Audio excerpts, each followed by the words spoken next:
This is a set of auxiliary vice jaws intended to hold small round things.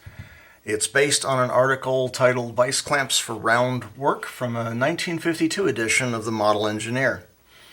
The original design was made out of channel iron.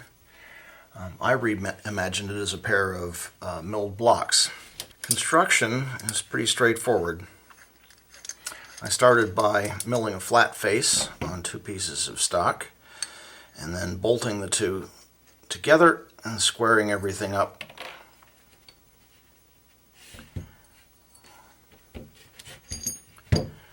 As you can see, there's a couple of dowel pins for alignment. There's some counter bores for the springs.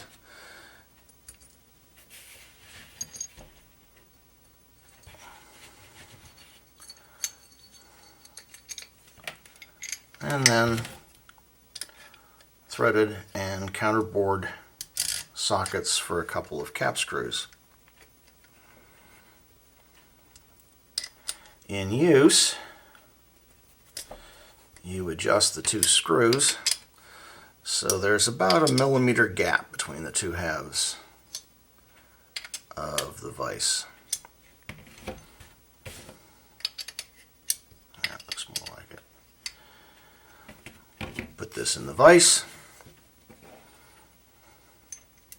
put your object in, and clamp it together.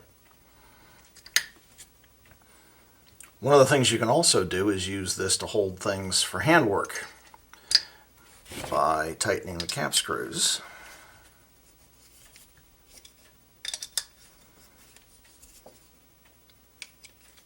And now you've got some additional mass to work with.